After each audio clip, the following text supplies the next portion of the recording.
जैन भाई आज क्लास शुरू करी जाए। तो लास्ट टाइम हम लोगों ने 30 नंबर क्वेश्चन तक कर लिए थे शायद। ये क्वेश्चन हो गया था क्या? हो गया था, यहाँ से करना है। ये भी हो गया था 33 से कराना है। क्वेश्चन शायद थोड़ा सा विजुअल नहीं हो रहा है सही से, आइए समझते हैं। यहाँ पर क्वेश्चन में कुछ बातें लिखी, बहुत इंपॉर्टेंट क्वेश्चन है और ध्यान से पढ़ लीजिएगा क्योंकि आज हम लोग इसके आगे भी कुछ कंटिन्यू करने वाले हैं। पहला पॉइंट लिखा हुआ है refractive cracking refraction numerical. Refraction का मतलब यहाँ पर तुम रिफ्रैक्टिव इंडेक्स वगैरह के बारे में बातचीत करी गई। यहाँ पर इस क्वेश्चन को रीड करें अगर नहीं आप पढ़ पा रहे। यहाँ लिखा हुआ है the critical angle for the liquid respect to air is 45। तो क्रिटिकल एंगल क्या होता है? जब कभी भी कोई भी लाइट क्या करती है, जब लाइट रे आती है और अगर यहाँ 90 बन जाए तो ये वाला एंगल क्या होता है? क्रिटिकल एंगल होता है। सब लोगों ने कल पढ़ा, लास्ट में पढ़ा। तो अगर कह रहा है क्रिटिकल एंगल 45 है तो आप मुझे रिफ्रैक्टिव इंडेक्स बताओ क्या होगा। तो एक चीज याद कर लीजिएगा, relation between the critical angle and refractive index ध्यान कर लीजिएगा। एक पॉइंट में ये नोट करते जाइएगा। क्या बताया अभी हमने आपको? Relation relation relation between between इसके साथ में refractive index and critical angle. तो कह रहा है क्रिटिकल एंगल और रिफ्रैक्टिव इंडेक्स, इन दोनों के बीच में आप मुझे रिलेशन बताओ। तो क्रिटिकल एंगल को दिखाते हैं हम लोग सी से हैं और रिफ्रैक्टिव इंडेक्स को दिखाते हैं हम लोग एन से हैं। किससे? एन से। तो इन दोनों के बीच में फॉर्मूला होता है एन इक्वल 1/sin c। ये फॉर्मूला होता है एन इक्वल क्या? 1/sin c। इसका मतलब हो गया रिफ्रैक्टिव इंडेक्स जो है, ये रिफ्रैक्टिव इंडेक्स RIN लिख दे रहे हैं इक्वल टू या inversely proportional to the critical angle. Critical angle के कैसा होता है? इनवर्सली प्रोपोर्शनल होता है। आपसे कोई पूछेगा कि इन दोनों का आपको रिलेशन बताओ, तो रिलेशन में लिख देना है refractive index is inversely proportional to the critical angle. अगर क्रिटिकल एंगल बढ़ेगा तो ये घटेगा। और तुमको बता दें 2026 तो भी चल रहा है, पूरा का पूरा एग्जाम पैटर्न चेंज कर दिया गया है। दिमाग खोलकर पढ़ना शुरू कर दीजिएगा। साफ साफ कल मैंने देखा है उसमें लिखा हुआ है for the CBSE board, mainly UP board का भी वैसे चलेगा। सीबीएसई बोर्ड वाले में लिखा है कि 50% हम लोग केस बेस्ड पूछेंगे आपसे, 50% जो होगा वो रीजनल क्वेश्चन आएंगे, केस बेस्ड क्वेश्चन आएंगे। Point first.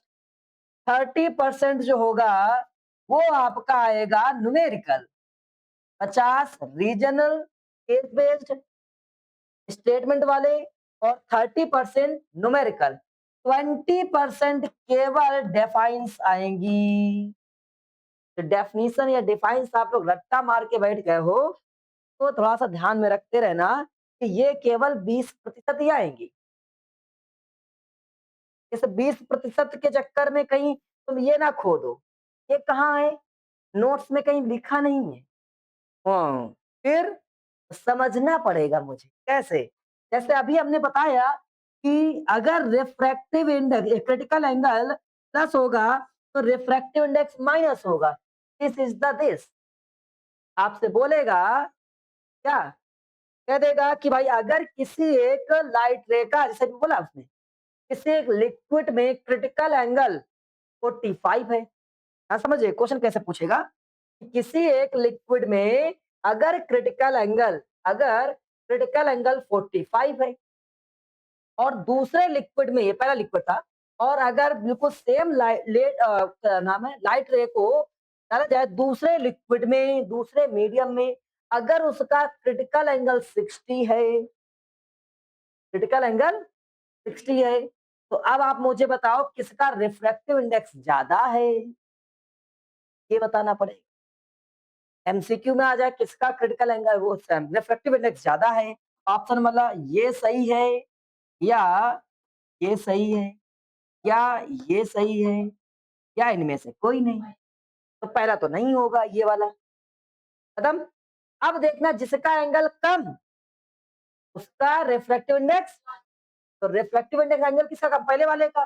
तो पहले का रिफ्रैक्टिव इंडेक्स ज्यादा होगा, तो एन की वैल्यू की तरफ मुंह खुला होगा, एन वन की तरफ, एन वन की तरफ मुंह खुला है, फर्स्ट इज करेक्ट। समझ गए? तो ये कहीं लिखा नहीं मिलेगा आपको, जब पढ़ा रहे होंगे उसी समय होगा, जैसे चीजें बता रहे होंगे तो आपको बहुत ही ध्यान से पढ़ना है, इन सभी ध्यान से चीजों को नोट करना है। अगर आप भूल जाइए तो आप बस वीडियो रिकॉर्डिंग पड़ी हुई है, आराम से जाओ, चुपचाप धीमे धीमे करके नोट करना शुरू कर लो। अगर आप भूल जाते हो तो, हालांकि ये आपको दिया जा रहा है, आप यहाँ से भी नोट कर सकते हो। अगर क्रिटिकल एंगल कम हुआ तो रिफ्रैक्टिव इंडेक्स बढ़ जाएगा। समझ गए? पक्का? और इनका फॉर्मूला क्या होता है? n equal 1/sin। पक्का समझ गए? तो रिफ्रैक्टिव इंडेक्स का फॉर्मूला हो गया n इक्वल 1/sin c। तो एग्जाम भी 2 बार होंगे शायद इस बार, बोर्ड एग्जाम 2 बार होंगे। एक जून से फरवरी के बीच में होगा, एक सॉरी जनवरी से फरवरी के बीच में, और एक जून और मई में होगा, मई और जून। 2 एग्जाम्स होंगे। पहला एग्जाम सभी लोग देंगे, दूसरा एग्जाम इंप्रूवमेंट के लिए दूसरा बच्चा दे सकता है, ऑप्शनल है अगर आप चाहोगे तो। एक दो बच्चे कह रहे हैं अगर नंबर कम आएगा जरूर देंगे, नंबर कम नहीं आएगा तो नहीं देंगे, किस तरह का हो। समझ गए? तो एग्जाम गवर्नमेंट कराएगी इस बार, सीबीएसई बोर्ड। तो दिमाग से निकाल लीजिए कुछ बातें, पढ़ना शुरू कर दीजिए बहुत मन से। क्या समझ गया? Equal 1/sin c। सी क्या है यहाँ पर? Critical angle. नहीं आया? अब हम आगे कुछ और काम करते हैं। मुझे क्रिटिकल एंगल कितना गिवन था वहां पर? 45। पूछा था रिफ्रैक्टिव इंडेक्स बताओ, क्रिटिकल एंगल सी की वैल्यू थी 45, तो एन इक्वल कितना हो जाएगा? 1/sin 45। और साइन 45 की वैल्यू कितनी होती है? 1/√2 होती है। √2 कूद के ऊपर पहुंच जाएगी, एन की वैल्यू बची √2। तो रिफ्रैक्टिव इंडेक्स कितना हो गया? समझ गए? आया? चलो अब करके दिखाओ। अगर हम कह दें क्रिटिकल एंगल की वैल्यू 30 है, तो एन बताओ कितना होगा? अगर साइन 30 की वैल्यू 1/2 होती है। अगला क्वेश्चन, क्रिटिकल एंगल, अगर क्वेश्चन नंबर दूसरा कह रहा है क्रिटिकल एंगल अगर 60 है, साइन 60 की वैल्यू अगर हमारे पास में √3/2 है तो बताओ। ठीक है, सॉल्व करो। और एक और क्वेश्चन आपके पास में है कि अगर क्रिटिकल एंगल हमारे पास में किसी एक लिक्विड के लिए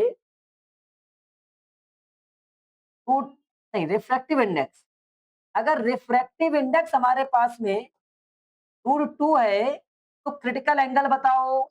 देखिए क्वेश्चन, 3 क्वेश्चन आपके पास, जल्दी करके आइए हम कराते हैं। घर में करना जाकर इसको। देखो सुनो, सी की वैल्यू दी गई मुझे, एन इक्वल क्या होता है? 1/sin c। तो साइन सी जहां सी है वहां लगा 30। साइन 30 की वैल्यू हमने आपको दे रखी थी कितना? 1/2। ये ऊपर पहुंचेगा, एन की वैल्यू क्या हो जाएगी? 2। क्या बात समझ में आई? अब आगे सभी बच्चों ने ऐसा किया होगा। एन इक्वल 1 क्या होता है? साइन सी। एन इक्वल कितना हो जाएगा? 1/sin 60। एन इक्वल कितना हो जाएगा? ये 1/√3/2 ऊपर पहुंचेगा, एन की वैल्यू क्या हो जाएगी? 2/√3। यस और नो? कोई दिक्कत? अब यहाँ आ जाते हैं। अब हमें एन इक्वल होता है क्या? 1/sin सी। एन की वैल्यू कितनी? √2। 1/sin सी अपन में कुछ नहीं, 1 उल्टा करेंगे, 1/√2। और ये साइन सी, ये कितने की वैल्यू होती है साइन में? 45 की वैल्यू। साइन में कितने की वैल्यू होती है? 45। यहाँ लिखा साइन 45 और यहाँ साइन सी, साइन साइन कैंसिल हो गया, 45 इक्वल सी। क्रिटिकल एंगल की वैल्यू कितनी आ गई? समझ में आया? आया कुछ? एक और सवाल करिए। अगर एन की वैल्यू, अगर एन की वैल्यू 2/√3 है तो सी की वैल्यू बताओ कितनी है? नहीं आया मुझे वो। एन की वैल्यू अगर 2/3 है तो सी की वैल्यू कितनी है? हमने कहा भैया एन बराबर फॉर्मूला क्या होता है? 1/sin c होता है। एन मुझे क्या दिया गया? ध्यान से देखो बेटा, एन क्या दिया गया है? 2/√3 है, और ये 1/sin c लिख दिया। अब देखते हैं साइन में कितने की वैल्यू ऐसी होती है। पहले उल्टा किया करो, उल्टा किया इसको, जब उल्टा करेंगे तो नीचे वाली वैल्यू ऊपर पहुंच जाएगी, ऊपर वाली नीचे आ जाएगी, और ये हो जाएगा साइन सी। अब साइन में कितने की वैल्यू? √3/2 होती है। हमने देखा ये 60 की वैल्यू होती है, साइन 60 इसकी जगह पर लगा दिया, बराबर में था साइन 60 साइन सी, साइन साइन कैंसिल हो गया, 60 बराबर क्या हो गया, नहीं आया। अगर हमने कहा कि n इक्वल अगर हमारे पास में 2 है, तो भाई c की वैल्यू बताओ। आपने कहा सर आपको पता होना चाहिए 1 अपॉन साइन सी ऐसे फॉर्मूला होता है, और n हमने आपको दे रखा है 2, तो आप 1 अपॉन साइन सी लिख देंगे, अपॉन में कुछ नहीं 1 लगा देंगे, उल्टा कर देंगे 1/2 हो जाएगा, 1 अपॉन साइन सी कर देंगे। ठीक है, 1 मिनट उल्टा किया आपने, या इस उल्टा हो जाएगा, ये साइन सी ऊपर पहुंच जाएगा। साइन में कितने की वैल्यू 1/2, साइन में 30 की वैल्यू 1/2, साइन 30 लिख देंगे। इधर साइन सी चल रहा था, अब ये यहाँ साइन साइन कैंसिल हो जाएगा, 30 इक्वल सी हो जाएगा। नहीं समझ में आया? आ गया? कोई दिक्कत नहीं आया? तो कर ले जाओगे इस तरह से, कोई क्वेश्चन है, कोई भी एक क्वेश्चन आ जाए तो डाल देंगे, कर ले जाओगे, रोगे नहीं? बहुत बढ़िया। अगला ये वाला खत्म हो गया तुम्हारे पास में। अगला क्वेश्चन लिखा है the speed of light in air, इतना सबको पता ही होता है। Find the speed of light in medium, अगर रिफ्रैक्टिव इंडेक्स कितना हो, 1.5 हो। तो चलिए वापस आते हैं, रिफ्रैक्टिव इंडेक्स का कुछ मुझे पता है। क्या पता है आपको? रिफ्रैक्टिव इंडेक्स जो होता है एन बराबर सी अपॉन वी होता है फॉर्मूला, याद सभी लोगों को हमने पढ़ाया था। यहाँ पर एन क्या होता है? रिफ्रैक्टिव इंडेक्स होता है। सी क्या होता है? Speed of light, speed of light in air. बात समझ गए? ये क्या होता है जरा बताओ? Speed of light in medium. सभी को याद है ना? याद है? तो अभी सवाल में बोला गया भैया रिफ्रैक्टिव इंडेक्स दिया है 1/5 दिया है ना, और बोला था speed of light in air, मतलब ये दिया गया है, ये मुझे पता होना चाहिए ऑलवेज।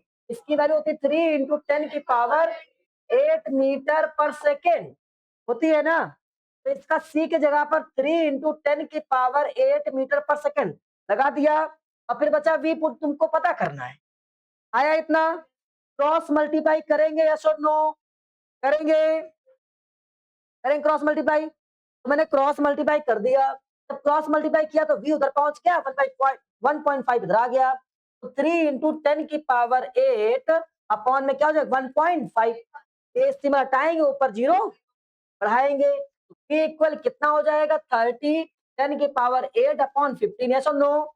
अब 30 से कैंसिल हो जाएगा 15 से, टू टाइम में v की वैल्यू क्या आ गई 2 इंटू 10 की पावर 8। क्या बात समझ में आई? नहीं आई? पक्का एकदम? चलो, अगर हम आपसे कहें रिफ्रैक्टिव इंडेक्स अगर 2.5 है, तो मुझे v की वैल्यू बताओ। क्या करोगे? सर मुझे पता है n की वैल्यू क्या, c अपॉन डी। n की वैल्यू क्या है 2.5, c मुझे पता है 3 इंटू 10 की पावर 8, और v मुझे पता नहीं है। क्रॉस मल्टीप्लाई क्या करेंगे? v इक्वल 3 इंटू 10 की पावर 8, 2.5 डेसिमल हटाया जीरो बढ़ाया। नहीं समझ में आया? आ गया पक्का? अब 5 से कैंसिल कर दिया, 5 से 6 टाइम में, 5 से 5 टाइम में 10 की पावर 8 और कैंसिल कर दिया, तो 1.2 10 की पावर 8 मीटर पर सेकेंड। नहीं आया? कर ले जाओगे पक्का? ये सब हलवा वाली चीजें हैं। हलवा है कि नहीं है? पक्का? देखो अनुष्का को लग रहा है हलवा है, तो इसी बात पे बताएगी ये। हाँ? इसी बात पे अगला क्वेश्चन यही करेगी। The refractive index of water, अच्छा ये वाला बहुत अच्छा है। एक प्रश्न बताइए यहाँ पर, जब पूछा जाता है, यहाँ लिखा हुआ है आपके पास में, find the refractive index with respect to glass. With respect लिखा हुआ है, लिखा हुआ है, सुनो। अच्छा बताइए मुझे, जहाँ कहीं विद रिस्पेक्ट लिखा होता है, तो रिस्पेक्ट के लिए क्या करना होता है? सर नीचे करना होता है ना? हाँ, ऐसे करना होता है। जहाँ कहीं रिस्पेक्ट होती है, अपनी निगाहें सर या अपने आप को बस झुकाना पड़ता है कि भाई ये ठीक है, सॉरी, अभी तो रिस्पेक्ट कर रहे होते हैं। हाँ, ऐसा कर लिया। तुम सब ऐसे लड़ाई करते हो। एक हमारे यहाँ लड़की है, नाम नहीं बताएंगे, कोई बात नहीं, वो कुछ और देख रही है। एक लड़की है, नाम नहीं बताएंगे। मम्मी ने कहा तो अंदर बहुत ज्यादा रिस्पेक्ट है। मम्मी ने कहा टीवी कहाँ चलाया? मोबाइल चलाता, टीवी चलाता हो भी। ये रिस्पेक्ट नहीं होता है। इतनी तेज चिल्ला दो कि रोड तक आवाज आ जाए। और मास्टर गुजर रहा था, सुनाई पड़ गया उसको, ये कौन बोला? ऐसा लगा कि कोई हमारे कोचिंग का बच्चा बोल रहा है। हाँ, चलिए वापस आते हैं। तो जहाँ कहीं रिस्पेक्ट लिखा हो, तो उसको हमेशा नीचे रखेंगे। रिस्पेक्ट वाले को लिखा है विथ रिस्पेक्ट टू लिखा है, तो रिस्पेक्ट वाले को नीचे रखेंगे। और एक बात ध्यान रखिएगा, यहाँ पर जब भी रिस्पेक्ट ना लिखा हो तो ऑलवेज एयर के रिस्पेक्ट में काम करता है। ये क्या लिखा है? Refractive index of water. पहले क्या लिखा है? वाटर। फिर क्या लिखा हुआ है? ग्लास। विथ रिस्पेक्ट टू क्या लिखा है? एयर। तो मतलब वाटर का एयर की रिस्पेक्ट में जो रिफ्रैक्टिव इंडेक्स है वो ये है। ग्लास का एयर की रिस्पेक्ट में जो रिफ्रैक्टिव इंडेक्स है वो ये है। बात समझ गए? तो रिफ्रैक्टिव इंडेक्स ऐसे लिखा था, देखो यहाँ पर।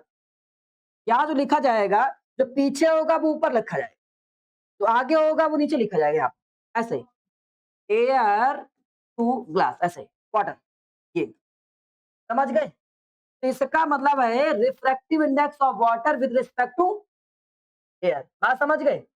और एक तो ये हो गया। इसकी वैल्यू क्या थी? वाटर की कितनी थी तुम्हारे पास में? 4/3। और ए एन फिर से ग्लास, ग्लास कितना था तुम्हारे पास में? 3/2। पूछा क्या था? Water respect to glass.